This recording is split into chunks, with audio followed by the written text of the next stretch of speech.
नमस्कार। मैं GRS news के लिए गिरीश शेखरवर। सत्ताधारी दल के रवैये से मानसून सत्र का एक तरह से पूरा वॉश आउट हुआ है। हालांकि इसमें 19 विधेयक अभी तक पारित हो सके हैं।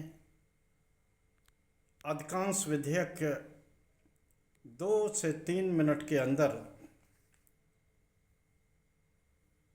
पारित करा लिए गए। जिन पर बहस भी हुई उन विधेयक को पारित कराते समय या बहस के दौरान प्रधानमंत्री और गृह मंत्री अनुपस्थित रहे। कल अचानक गृह मंत्री सदन के बाहर दिखाई दिए और मीडिया से बातचीत में उन्होंने कहा कि उन्होंने लोकसभा अध्यक्ष को एक पत्र दिया है जिसमें कि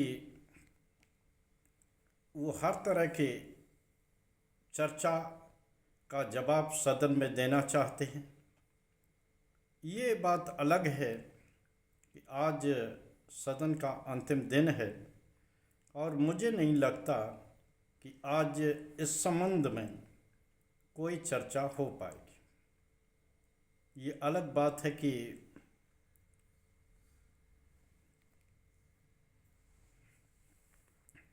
स्वतंत्रता दिवस के बाद संभवतः 1-2 दिन का विशेष सत्र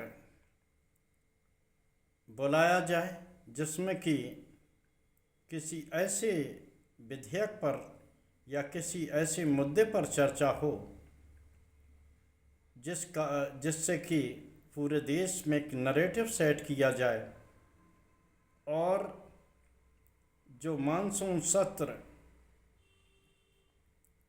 जिसमें कि प्रधानमंत्री और गृह मंत्री आ नहीं पाए या आने का साहस नहीं जुटा पाए, उसके लिए विपक्ष को ही दोषी ठहरा दिया जाए। निश्चित तौर पर जैसे ही ये बयान पब्लिक डोमेन में आया गृह मंत्री का, जिसमें कि उन्होंने सदन में चर्चा की बात कही, नेता प्रतिपक्ष राहुल गांधी तुरंत ही इस बात पर मुखर हुए और उन्होंने कहा कि उन्हें गृह मंत्री के स्पीच सुनने में कोई दिलचस्पी नहीं है।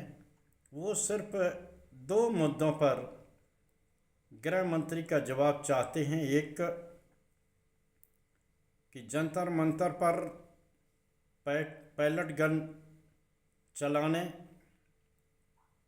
की लगी लाठियों से छात्रों को और करंट युक्त लगाने के आदेश क्या उन्होंने दिए थे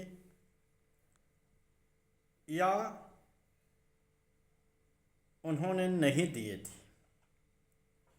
इसके अलावा वो किसी भाषण सुनने की मूड में नहीं। आखिर 20 जुलाई से चल रहे सत्र में आखिर इसी तरह देश के प्रधानमंत्री और गृह मंत्री क्यों नहीं प्रकट हुए। अधिकांश प्रधानमंत्री तो इंस्टाग्राम पर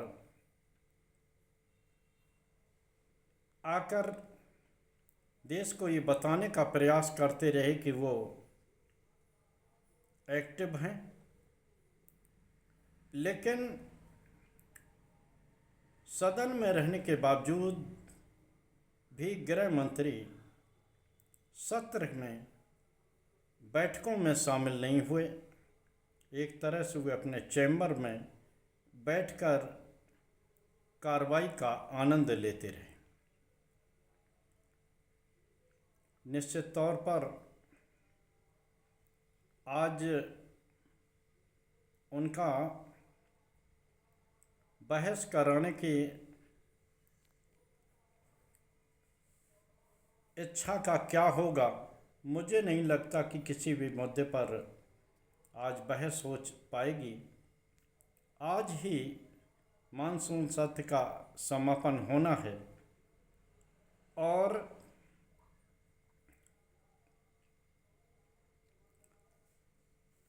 सोमवार के दिन स्वतंत्रता दिवस होगा,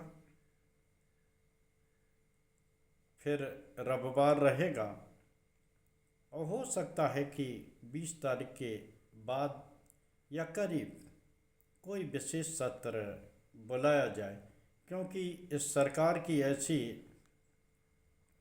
गोपनीय वो रहती है। पहले अन्य सरकारें एक प्रोग्राम जारी करती थी जिससे कि आसानी से पता लग जाता था कि आखिर इस सत्र में क्या क्या विधायी काम होने हैं और कौन कौन से विधेयक संभवतः आएंगे। लेकिन ये प्रेस या आम जनता को तो छोड़ दीजिए, जो सांसद बहस में हिस्सा लेने वाले हैं, जिनके ऊपर कानून बनाने की जिम्मेदारी, उन्हें तक ये जानकारी नहीं होती कि आखिर सरकार इस सत्र में कौन सा विधेयक लाएगी, क्या उस पर चर्चा होगी या नहीं होगी। आखिर सरकार इस तरह के खुले आचरण को पसंद क्यों नहीं करती। जब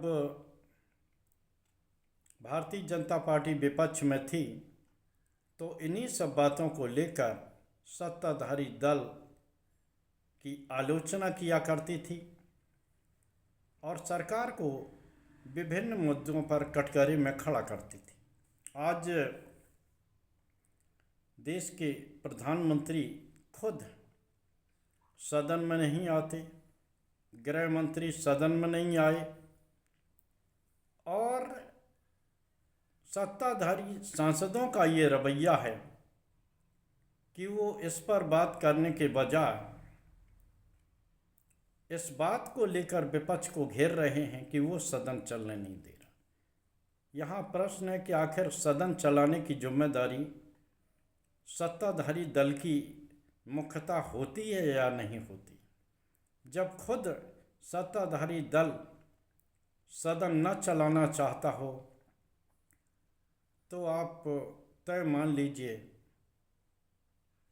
कि सदन किस तरह से ऑर्डर में चल सकता है। पीठासीन अध्यक्षों या सभापति का रवैया आपने देख ही लिया होगा कि जब सरकार घिरती हुई दिखती है तो 1 मिनट में ही सदन को स्थगित कर दिया जाता है।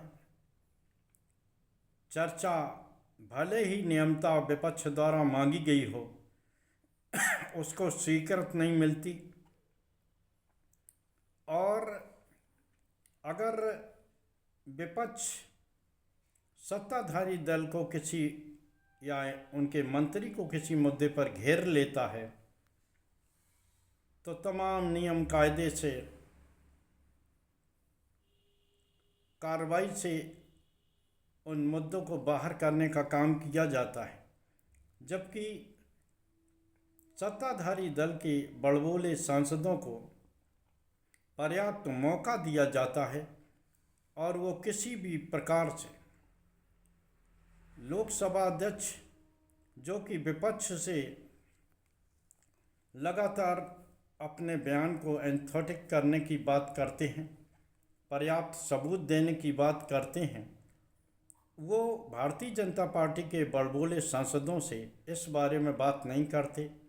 उन्हें कुछ भी कहने की छूट रहती है और वो जानते हैं कि आखिर लोकसभा अध्यक्ष या सभापति उनका कुछ बना बेना बिगाड़ नहीं पाएंगे। वही होगा जो कि गुजरात लॉबी चाहेगी। तो इसलिए उनकी हिम्मत इतनी बढ़ गई है कि वो न तो संसदीय परंपराओं की चिंता करते हैं और न ही उनके अंदर कोई भाषाई मर्यादा बची है। ये बात अलग है। इसी मर्यादा की दुहाई देते हुए वे विपक्ष को कटघरे में खड़ा करते हैं। ये जो मानसून सत्र धुला है, सांसदों को तो उनके आने की फीस मिल जाएगी, उन्हें भत्ते मिल जाएंगे, लेकिन उस जनता का क्या जिस जनता की मेहनत की कमाई के सहारे ये लोकसभा और राज्यसभा की कार्रवाई चलती है।